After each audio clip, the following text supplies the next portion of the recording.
स्वागत है आपका हमारे YouTube चैनल दुर्वा इंजीनियरिंग ट्यूटोरियल्स में। इस लेक्चर में हम कवर करेंगे बेसिक इलेक्ट्रिकल इंजीनियरिंग में लास्ट चैप्टर है सब स्टेशन के बारे में इंट्रोडक्शन, उस पे आज चर्चा करेंगे। तो चलिए हम शुरू करते हैं। Various types of power plant, जो पावर को जनरेट करते हैं, जनरेटिंग स्टेशन भी बोले जाते हैं, पावर प्लांट का दूसरा नाम है। और ये कितने टाइप्स के होते हैं और किस तरह से वर्क करते हैं, इनकी क्या रिक्वायरमेंट है, इस पे हम पूरी डिटेल में चर्चा करते हैं। तो लेट्स स्टार्ट। Generating stations. अब देखिए, जनरेटिंग स्टेशंस जो होते हैं उसको हम जनरल लैंग्वेज में पावर प्लांट भी बोलते हैं, ओके। लेकिन अब ये जनरेटिंग स्टेशन काम क्या करते हैं? जनरेटिंग स्टेशन जो होते हैं इनका काम होता है कि बल्क में पावर को प्रोड्यूस करना, मतलब ज़्यादा मात्रा में। और ये इसी के आधार पे, जो बल्क में पावर को प्रोड्यूस करते हैं, इसी के आधार पे इनमें जो फ्यूल यूज होता है हम डिवाइड करते हैं इसको 4 पार्ट में। थर्मल पावर प्लांट, दूसरा हाइड्रो पावर प्लांट, तीसरा डीजल पावर प्लांट और चौथा न्यूक्लियर पावर प्लांट। ये क्यों होता है? क्योंकि जो हम एनर्जी इनपुट में देते हैं उस एनर्जी का यूज करके ये पावर प्लांट्स जो हैं उस एनर्जी का यूज करके जो फ्यूल में हम देते हैं उसमें ये पावर में कन्वर्ट कर देते हैं। सब सच है, जैसे आपका स्टीम पावर प्लांट है, इसमें क्या होता है कि जो स्टीम बनती है इसमें ढेर सारी मात्रा में। वो स्टीम कैसे बनती है? उसका बनने का जैसे जो भाप है, स्टीम का मतलब भाप होता है, वो भाप जो बनती है वो कैसे बनती है? पानी को गर्म करने पे भाप बनती है। जब 100 डिग्री सेल्सियस तापमान पर वाटर जाता है तो उस टाइम बन जाती है भाप। तो उस केस में क्या होता है कि हमें सबसे पहले ज़रूरी होता है कि भाप को बनाना। और भाप को बनाने के लिए क्या आवश्यक है? जल को गर्म करने के लिए क्या आवश्यक है? फ्यूल। तो फ्यूल क्या यूज़ करेंगे यहाँ पे यूज़ करते हैं कोयला। कोयला को जला करके हम प्रोड्यूस करते हैं बहुत ज़्यादा मात्रा में हीट। उस हीट का यूज करके हम वाटर को हीट करते हैं और वो भाप बनता है। भाप की सहायता से टरबाइन को चलाते हैं और टरबाइन जब चलती है तो उससे हमारा अल्टरनेटर चलता है, तो फाइनली यहाँ पे इलेक्ट्रिक एनर्जी प्रोड्यूस हो जाती है। तो उसी को बोलते हैं स्टीम पावर स्टेशन, क्योंकि वो भाप से पूरा भाप का काम होता है वहाँ पे। भाप की सहायता से ही अल्टरनेटर को चलाया जाता है। तो a generating station which convert heat energy of कोयल combustion into electrical energy is known as steam power station. आपको क्लियर हो गया होगा। अब इसका हम देखते हैं स्कीमेटिक डायग्राम। चलिए देखिए स्कीमेटिक डायग्राम। आप लेफ्ट साइड से देखेंगे कोयल स्टोरेज, यहाँ से इनपुट होता है, उसके बाद में कोयल हैंडलिंग प्लांट। अब कोयला को आवश्यक क्यों है स्टोर करके रखना? भाई इतना बड़ा पावर प्लांट है और वहाँ पे ढेर सारी मात्रा में आपको कोयला यूज करना है, तो आप स्टोर करके नहीं रखोगे तो 1 घंटे में तो बंद हो जाएगा, अगर आप प्रॉपर तरीके से अरेंज करके नहीं चलोगे फ्यूल को। तो इसलिए आवश्यक है स्टोर करके रखना। कोयल हैंडलिंग प्लांट बहुत बड़ा होता है, थर्मल पावर प्लांट कई किलोमीटर में फैला होता है, तो इसलिए कोयल हैंडलिंग पावर प्लांट भी लगा होना चाहिए। अदरवाइज़ कोयले को ढोने के लिए खर्चा ज़्यादा आएगा जब आप लेबर का यूज करेंगे। तो उसके बाद में कोयला जाता है हैंडलिंग पावर प्लांट के द्वारा सीधे बॉयलर में। बॉयलर में कोयला जलता है। जलने के बाद में अब बॉयलर में जब जलेगा तो वहाँ से गैस निकलेगी, धुआं निकलेगा, वो चिमनी की सहायता से बाहर निकलता है। और जलने के बाद में बॉयलर में ही पानी गर्म होता है। ऊपरी पार्ट में पानी गर्म होता है, नीचे कोयला जलता है। आप इसको ऐसे समझ सकते हैं जैसे घर के अंदर जो आप यूज़ करते हैं एलपीजी स्टोव, उसमें एक पॉट में आप पानी रख दीजिए, नीचे से बर्नर को ऑन कर दीजिए और पानी हीट होगा, भाप बनेगी। उसी तरह से बॉयलर होता है। बॉयलर बड़े लेवल पे होता है, हमारा छोटे लेवल पे होता है। अब इसके एसेसरीज है, एयर प्री हीटर है, इकोनोमाइज़र है, सुपर हीटर है, फ्लू गैसेस इसके अंदर जाती हैं। ये सभी, इन सभी पार्ट्स का वेरियस काम होता है। ये आप सेकेंड ईयर में पढ़ेंगे अच्छे से डिटेल में। तो यहाँ पे बस इतना ही आप जानिए कि ये कैसे कैसे लगे होते हैं, क्या क्या इनका काम होता है। सुपर हीटर का काम होता है कि जो बॉयलर से वाटर निकलता है उसको ये सुपर हीट करता है, फ्लू गैसेस जो निकलती हैं उसका उपयोग करके। पहले से वो तो भाप बना ही है, अब भाप जो आएगी सुपर हीटर में, ठीक। अब सुपर हीटर से आगे इकोनोमाइजर लगा है, एयर हीटर लगा है, तो इन सब का काम ये होता है कि बॉयलर की एफिशिएंसी को बढ़ा देना। जनरली सरल सी बात ये समझ लीजिए, ठीक। आगे जब बॉयलर से भाप वाल्व की सहायता से टरबाइन में छोड़ी जाती है, टरबाइन में भाप तेज़ी से फैलती है और टरबाइन को घुमाती है। टरबाइन से अल्टरनेटर जुड़ा है और यहाँ पे विद्युत ऊर्जा जनरेट होती है, और जो भाप बच जाती है वो कंडेंस होकर के कूलिंग टावर की सहायता से फिर धीरे धीरे फीड वाटर पंप की सहायता से फिर बॉयलर में आ जाती है। उसके बाद में अब बॉयलर में जब हम इतनी ज़्यादा मात्रा में कोयला को जलाएंगे तो कोयला में से क्या निकलता है, राख। उस राख को भी तो आपको मैनेज करना होगा, हटाना होगा प्रॉपर तरीके से। अगर नहीं हटाओगे तो फिर कोयला जलना बंद हो जाएगा। तो उसके लिए क्या होता है कि ऐश हैंडलिंग प्लांट होता है, वो राख को ढो करके ले जाता है कुछ दूरी तक, और उसके बाद में हम राख को स्टोर करते हैं। अब उस राख को हम बेच भी सकते हैं, कहीं खाई को भरने में भी काम आ सकता है। तो ओवरऑल ये पूरा प्रोसेस होता है थर्मल पावर प्लांट का। ये आप सेकेंड ईयर में पूरा डिटेल में पढ़ेंगे, एक चैप्टर है बहुत बड़ा सा। तो अभी आपको इंट्रोडक्शन चाहिए, इंट्रोडक्शन आता है पेपर में पूछेगा, थर्मल पावर प्लांट से आप क्या समझते हैं, इसके बारे में कुछ बताइए। तो इसके क्या लाभ है, इसके क्या हानियाँ हैं, ठीक है। चलिए उसको देखते हैं। अब इसका हमें क्या लाभ है।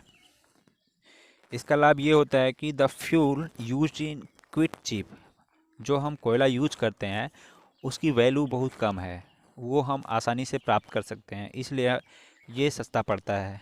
और इसका जो इनिशियल कॉस्टिंग है, इसको कैपिटल कॉस्ट जिसको बोलते हैं हम, लगाने का खर्चा, मतलब पावर प्लांट अगर लगा रहे हैं तो उसका खर्चा बहुत कम आता है और आसानी से ये बन सकता है, कंस्ट्रक्ट किया जा सकता है बहुत कम समय में। 2 से 2.5 साल में एक थर्मल पावर प्लांट हम जनरेट कर सकते हैं पूरा बना करके। अदरवाइज़ हमारा हाइड्रो पावर प्लांट बनने में कम से कम 5 साल से 8 साल 10 साल का टाइम लगता है, और इसके लिए कम स्पेस की आवश्यकता होती है एक comparison to hydro electric power plant. Hydro electric power plant जो होता है ये वाटर कैचमेंट एरिया, अभी आगे हम डिस्कस करेंगे उसको, बहुत ज़्यादा हमें जल को इकट्ठा करके रोकना पड़ता है। उसके लिए डैम बनाने पड़ते हैं, बांध बनाया जाता है, बाद में पानी को इकट्ठा किया जाता है, तब फर्दर प्रोसेस होता है। तो उसके अपेक्षा इसके लिए कम आवश्यकता होती है ज़मीन की, और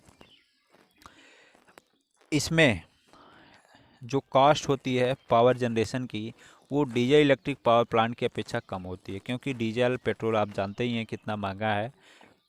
तो इसलिए उसकी अपेक्षा यहाँ पे हमें चीपेस्ट पावर जनरेशन प्राप्त हो जाता है।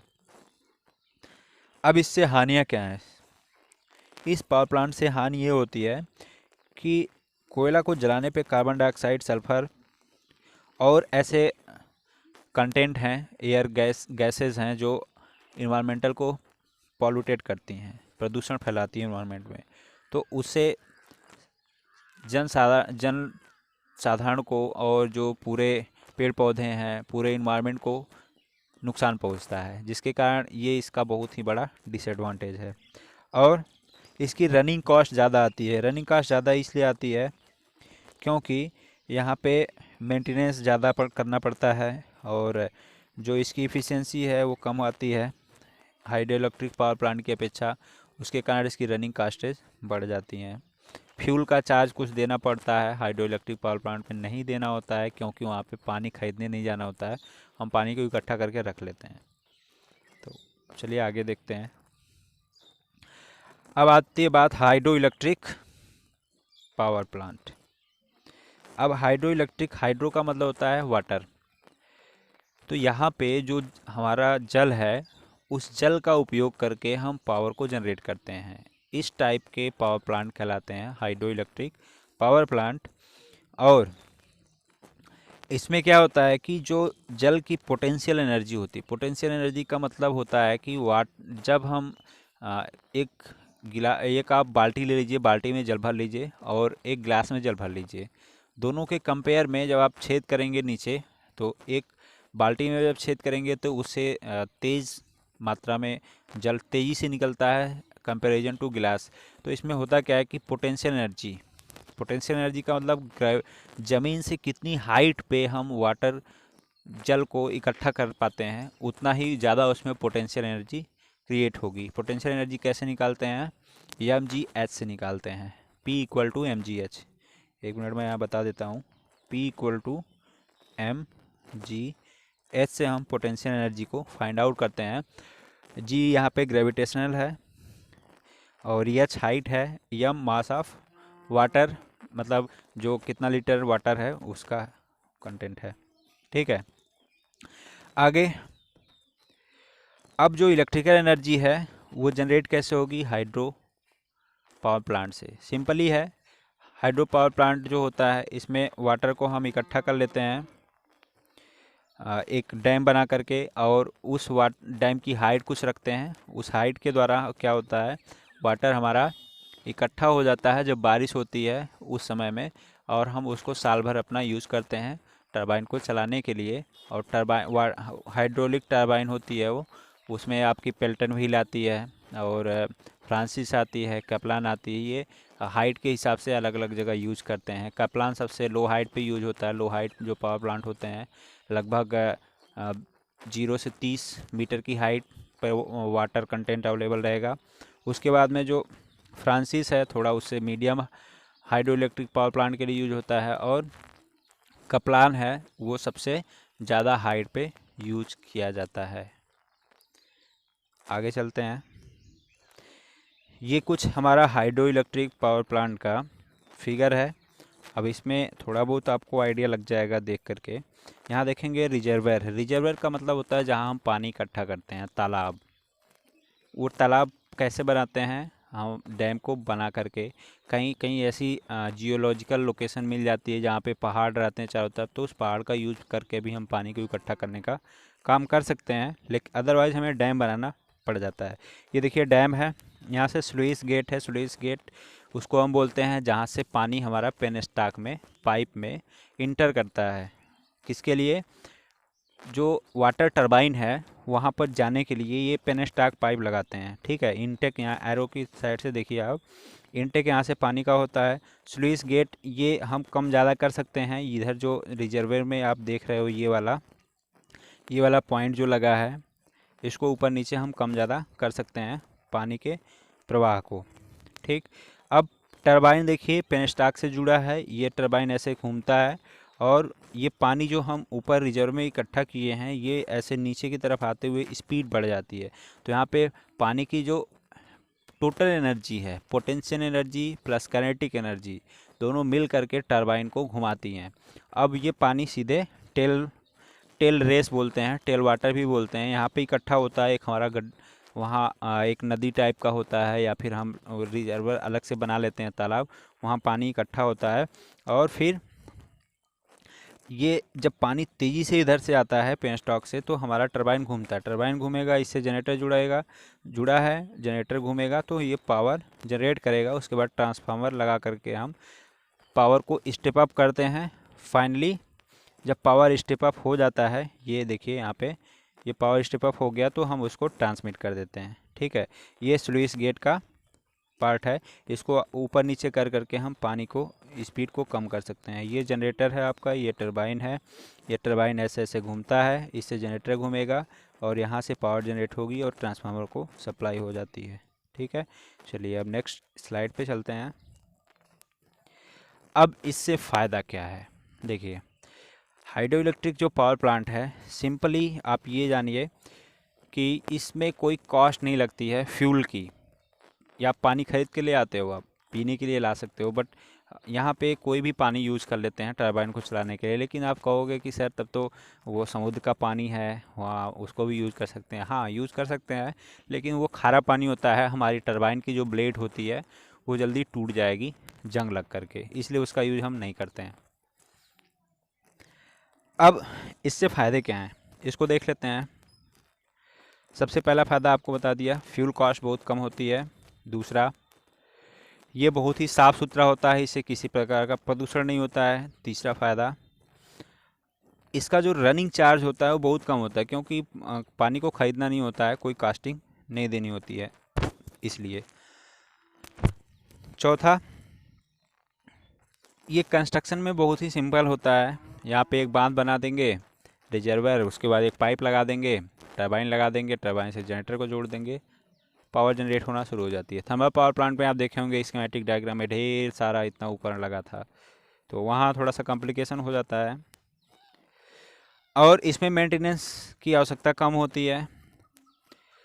इसके लिए ज़्यादा टाइम टेकन नहीं होता है, मतलब बहुत ज़्यादा टाइम लगेगा पावर को जनरेट करने में। पानी चालू किए, टरबाइन घुमा और जनरेटर से विद्युत ऊर्जा बनना स्टार्ट हो जाएगी। जैसे आप अपने घर की टोटी चालू करते हो, पानी चालू हुआ, नीचे बाल्टी रखे भर गया, उसी तरह से ये प्रोसेस होता है। तो ये क्विकली स्टार्ट है, मतलब क्विक स्टार्ट किया जा सकता है। थर्मल पावर प्लांट में क्या होता है कि इसके लिए कम से कम 3 से 4 घंटे ध्यान से सुन लीजिए, ज़रूरी होता है कि जब कोयला आएगा वो जलेगा, उसके बाद में हीट जनरेट होगी, पानी गर्म होगा, भाप बनेगी, भाप को हाई टेम्परेचर पे ले जाएंगे, 500 के आसपास ले जाते हैं, 555 डिग्री सेल्सियस पे। उसके बाद में उसको हम सप्लाई करेंगे टरबाइन में, तब जाके ये स्टार्ट हो पाता है हमारा पावर प्लांट। तो उसकी अपेक्षा इसमें बहुत कम टाइम लगता है और इसमें जो है ये कई टाइप के पावर प्लांट बनाए जा सकते हैं। यहाँ पे टूरिस्ट प्लेसेस भी बनाए जा सकते हैं, जैसे भाखड़ा नंगल है अपने भारत में, बांध है, वहाँ पे ये डैम बना करके विद्युत ऊर्जा जनरेट की जाती है। तो ऐसे भी, उससे भी हम पैसा कमा सकते हैं आसानी से। और इससे जो है फ्लड की कंट्रोलिंग, मतलब जो बाढ़ उड़ आ जाती है और बारिश के समय में ज़्यादा पानी इकट्ठा हो जाता है, सिंचाई के लिए पानी कहाँ से दिया जाता है, नहरों में पानी आता है, तो इससे हम वो सुविधा भी प्रदान कर सकते हैं। और इसमें जो है बहुत ज़्यादा जो लेबर होते हैं उनकी आवश्यकता नहीं होती है और इसमें कम स्किल जो पर्सन है वो भी काम करके इस प्लांट को ऑपरेट कर सकते हैं। इसके बाद में डिसएडवांटेजेस। अब देखिए भाई, इस हर कोई व्यक्ति, हर कोई मशीन, हर कोई जो मशीनरीज हैं साइंस में, वो 100% अपना वर्क नहीं करती हैं और उसमें कुछ लाभ हैं तो कुछ हानियाँ भी होती हैं। तो यहाँ भी हानियाँ अवेलेबल हैं। वो अवेलेबल ये हैं कि डैम को बनाने में बहुत ज़्यादा खर्चा आएगा और इसको पूरा प्लांट को बनाने में बहुत ज़्यादा टाइम लगता है। बहुत ज़्यादा वाटर मतलब जो आपकी जल राशि है उसको बहुत ज़्यादा इकट्ठा करना होगा एक जगह, तभी आप पावर प्लांट को चला सकते हो। और इसमें जो है, जो इसकी कास्ट होती है, ट्रांसमिशन लाइन की कॉस्टिंग, वो क्योंकि ये आप आबादी के घर के नज़दीक तो बड़ा सा डैम बना नहीं पाओगे। उसके लिए आपका सर्वे होता है, उस एरिया में पानी इकट्ठा होना चाहिए और ऐसी जगह होना चाहिए। तो ये सभी ऐसी जगह हिली एरियाज़ में मिलते हैं, तो उस जगह से हमारा पावर प्लांट जो होता है लोड सेंटर से बहुत दूर होता है। तो उस केस में यहाँ पे ट्रांसमिशन लाइन की जो कॉस्टिंग होती है वो बढ़ जाती है और वोल्टेज ड्रॉप भी बढ़ जाता है, तो ओवरऑल लॉसेज ज़्यादा होते हैं। ठीक है, तो इसके कारण थोड़ा सा प्रॉब्लम यहाँ झेलना पड़ता है जो कंपनी प्रोड्यूस करती है, पावर जनरेशन को जनरेट करती है। नेक्स्ट टॉपिक पे चलते हैं, न्यूक्लियर पावर स्टेशन। देखिए अभी हम कुछ जो भारत में सबसे पहले कौन सा न्यूक्लियर पावर प्लांट बनाया गया था उसका भी फिगर आपको इसमें दिखाएंगे। और न्यूक्लियर पावर स्टेशन जो होते हैं ये न्यूक्लियर एनर्जी का यूज करके इलेक्ट्रिकल एनर्जी जनरेट करते हैं। न्यूक्लियर एनर्जी में जैसे थोरियम 235 है, सॉरी थोरियम 232 है, यूरेनियम 235 है। मुख्य रूप से इसी का यूज होता है हमारे पावर को जनरेट करने में, जो इलेक्ट्रिकल एनर्जी है। और ये कैसे होता है, इनका क्या करते हैं, इस पे न्यूट्रॉन की बमबारी करवाते हैं और ये नाभिकीय विखंडन की प्रोसेस के द्वारा इस प्रक्रिया में जो हीट जनरेट होती है उससे हम वाटर को हीट करेंगे, उससे भाप बनेगा और फिर हमारा टरबाइन चलेगा और हमें विद्युत ऊर्जा जनरेट होगी और मिलेगी।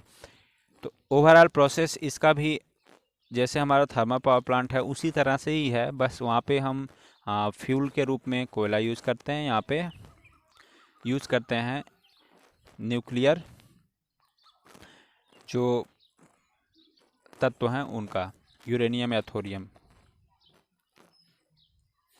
तो इस प्रकार से आप देख सकते हैं schematic arrangement of nuclear power station. ये होता है न्यूक्लियर रिएक्टर, जिसमें हमारा न्यूक्लियर एलिमेंट जो है, जो तत्व है, वो यहाँ पे डिफ्यूज होता है, नाभिकीय विखंडन होता है। उसके बाद में हीट एक्सचेंजर लगा होता है। तो जो हीट जनरेट होती है न्यूक्लियर रिएक्टर में, वो हीट एक्सचेंजर क्या करता है, हीट को एक्सचेंज करता है। मतलब हीट एक्सचेंजर में से पानी बहता रहता है, वो हीट को एब्जॉर्व करता है पानी पाइप में से, और पानी गर्म होकर के बाहर सीधे भाप बन जाता है। और फाइनली वाल्व की सहायता से स्टीम टरबाइन को दिया जाता है। स्टीम टरबाइन जो है अल्टरनेटर को चलाती है, अल्टरनेटर से विद्युत ऊर्जा जनरेट होती है। और यहाँ पे एक्साइटर लगाते हैं, वो आप जब फाइनली सेकेंड ईयर में पढ़ेंगे मशीन तो आपको बताया जाएगा। एक्साइटर का काम होता है अल्टरनेटर को एक्साइट करना, वहाँ पे पहले से मैग्नेटिक फील्ड जनरेट करना। ठीक है, तो ओवरऑल प्रोसेस जो होता है इसका as a thermal power plant होता है, बस यहाँ पे न्यूक्लियर हम ईंधन यूज़ करते हैं। तो ये चीज़ क्लियर हो गई होगी। इसको 4 पार्ट में डिवाइड किया जाता है, nuclear reactor, heat exchanger, steam turbine और अल्टरनेटर। ये आपका न्यूक्लियर रिएक्टर है, ये आपका हीट एक्सचेंजर है, ये टरबाइन है, और ये अल्टरनेटर है, यहाँ से विद्युत ऊर्जा जनरेट होती है। ये एक्साइटर है, अल्टरनेटर के लिए लगाया जाता है। और ये पानी जब जब भाप यहाँ से एक्सपेंड हो जाती है और टरबाइन घूम जाता है, तो भाप निकलने के लिए भी जगह चाहिए, तो ये निकलती है यहाँ से। तो कंडेंसर लगा होता है, भाप को कंडेंस करना, भाप को पानी में बदलने की प्रक्रिया होती है। और यहाँ पे भाप सीधे पानी में बदल जाता है। और फिर ये भाप बहुत ज़्यादा हीट होती है, उस हीट को कम करने के लिए हम क्या करते हैं, कूलिंग टावर लगाते हैं। फिर ये वाटर यहाँ पे आता है रिवर में, इसको हम छोड़ देते हैं। या फिर इसी जगह से फिर हम इस पानी को जब हम छोड़ेंगे, ये पानी ऐसा नहीं कि बहुत ज़्यादा हाई टेम्परेचर पे ही छोड़ देंगे, तो जल में जो मछली वगैरह हैं, जो जीव हैं, वो मर जाएंगे, इसलिए इसको ठंडा करके ही छोड़ते हैं। ओके, तो ये पूरा प्रोसेस होता है न्यूक्लियर पावर प्लांट का। तो आगे हम चलते हैं, देखते हैं इसके एडवांटेज और डिसएडवांटेज को। तो उससे पहले आपको देख लेना ये ज़रूरी है कि कैसा दिखता है ये। तो आप देख सकते हैं यहाँ न्यूक्लियर पावर प्लांट है। ये इधर आपको पानी जहाँ पे अवेलेबिलिटी होती है वहीं पे ये लगाया जाता है, ढेर सारी मात्रा में पानी मिल सके। ये ऊपर से लिया गया, सैटेलाइट से लिया गया तस्वीर है। तो ये छोटा छोटा आपको दिख रहा है, ये इतना छोटा होता नहीं है, बहुत बड़ा होता है। नेक्स्ट है आपका कुछ इस टाइप से ये आपका फ्रंट व्यू है, दिखता है न्यूक्लियर पावर प्लांट। और आपके देश का सबसे पहला न्यूक्लियर पावर प्लांट ये है तारापुर, जो सबसे कहाँ लगा था, महाराष्ट्र में। कुछ इस तरह का ये दिखता है। ये कभी कभी कंपटीशन में भी पूछा जाता है, तो आप इसको याद कर लेंगे। ठीक, चलिए अब इसके हम देख लेते हैं एडवांटेज और डिसएडवांटेज को। सबसे पहले इसका एडवांटेज क्या है। इसके लिए बहुत ही कम जगह की आवश्यकता होगी। देखे होंगे आप पिछले पिक्चर्स में, बहुत छोटा छोटा था। और इसमें जो फ्यूल की ट्रांसपोर्टेशन चार्ज है वो बहुत कम होता है। बहुत कम क्या, नॉर्मल होता है। 1 किलोग्राम यूरेनियम लेके आप कहीं भी ऐसे आ जा सकते हो। उसके बाद में इसमें जो है रनिंग कास्टेज कम आती हैं, क्योंकि जो हमारा यूरेनियम है या फिर जो न्यूक्लियर तत्व है, उसको लाने में ट्रांसपोर्टेशन चार्ज बहुत कम होता है, ना के बराबर। ये प्लांट जो होता है ज़्यादा पावर सप्लाई जनरेट करने के लिए बहुत अच्छा माना जाता है, क्योंकि इससे कम जगह में हम और ज़्यादा मात्रा में विद्युत ऊर्जा जनरेट कर सकते हैं। साथ में यहाँ पे इसकी कॉस्टिंग जो होती है वो कम होती है। इसको हम जो हमारा पॉपुलेटेड या लोड सेंटर है उसके नज़दीक में लगाया जा सकता है इसको। और ये जो होता है पावर को जनरेट करने के लिए इकोनॉमिकली यूज होता है। इसके बाद में यहाँ पर थोड़ी सी प्रॉब्लम ये होती है कि जो हम फ्यूल लाएंगे उसको स्टोर कहाँ करेंगे, क्या करेंगे। तो स्टोर नहीं करते हैं इसमें, सीधे सीधे फ्यूल ले आते हैं और यूज़ करते हैं। उसके बाद में फिर ले आते हैं, फिर यूज़ करते हैं। ठीक है, तो इसके लिए अलग से आपको घर बनाने की ज़रूरत नहीं होगी कि पानी को स्टोर करने के लिए रिजर्वर और थर्मल पावर प्लांट की तरह से कोयला को स्टोर करने के लिए कोयला घर, ये सब बनाने की आवश्यकता नहीं होगी। और इसका रिलायबिलिटी ऑपरेशन बहुत अच्छा होता है, विश्वसनीय होता है। चलिए अब इसके डिसएडवांटेज को देख लेते हैं। ये फ्यूल जो होता है ये बहुत ही एक्सपेंसिव होता है और डिफ़िकल्ट टू रिकवर। इसको रिकवर मतलब जब ये यूज़ कर लिया जाता है उसके बाद में हम इसको कहाँ डिस्पोज करें, कहाँ पे रखें, क्योंकि वहाँ से रेडिएशन जनरेट होता है जिसके कारण प्रॉब्लम्स क्रिएट होंगी, स्किन कैंसर होगा और लोगों के अगर पहुँच तक हो जाता है तो उनके लिए समस्या खड़ी हो जाती है, बीमारी से ग्रसित हो जाते हैं एम्प्लॉय भी, और आसपास में अगर कोई भी एरिया है तो उसके यहाँ भी ये इफ़ेक्ट करता है। उसके साथ में इसका कैपिटल कॉस्ट बहुत ज़्यादा होता है जो पीछे हम पावर स्टेशन पड़े हैं उसकी अपेक्षा, और इसमें बहुत ही कुशल श्रमिक और कुशल इंजीनियर की आवश्यकता होती है, मतलब ट्रेंड सभी लोग होने चाहिए तभी ये अच्छे से ऑपरेट कर सकते हैं, अदरवाइज वहाँ पे बहुत ही खतरा रहता है। और इसमें कार्य करने वाले सभी व्यक्ति के लिए अलग से कपड़े डिज़ाइन किए जाते हैं जो पहन करके वहाँ पे वो काम करते हैं, तो उसके लिए थोड़ा हाई सैलरीड पर्सन रखे जाते हैं तो इसकी कॉस्टिंग बढ़ जाती है, capital cost totally. Running cost भी थोड़ा बढ़ेगी क्योंकि यहाँ पे लेबर जो मजदूर होंगे वो भी कैसे होंगे, स्किल्ड होंगे। मिनिमम आईटीआई लेवल के लोग रखे जाते हैं इसमें, उससे नीचे नहीं रखे जाते हैं। रेडियो एक्टिव पॉल्यूशन क्रिएट होता है, इसके लिए अलग से आपको जो हमारा न्यूक्लियर यूज हो जाता है पावर प्लांट में, उसको हम एक डब्बे में बंद करके समुद्र में या फिर ज़मीन के अंदर गहराई तक खुदाई करके उसमें ढक करके हम उसको अंदर रखते हैं। ऐसा इसलिए करते हैं वो कई सौ वर्षों के बाद में धीरे धीरे नष्ट हो जाता है पृथ्वी में। और इसका मेंटेनेंस चार्ज और ज़्यादा लगता है। न्यूक्लियर पावर प्लांट्स जो होते हैं ये वेरियस लोड के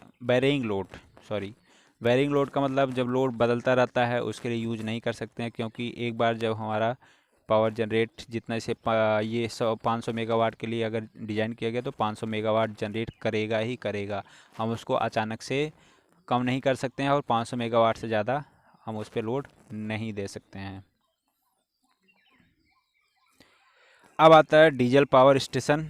डीजल पावर स्टेशन में जनरली जैसे आपके घर पे या फिर जो शादी विवाह वाले होटल्स होते हैं वहाँ पे जनरली इसका व्यवस्था की जाती है। डीजल इंजन वो भी एक तरह के छोटा सा पावर प्लांट होता है, बट उसको हम पावर प्लांट नहीं बोलेंगे।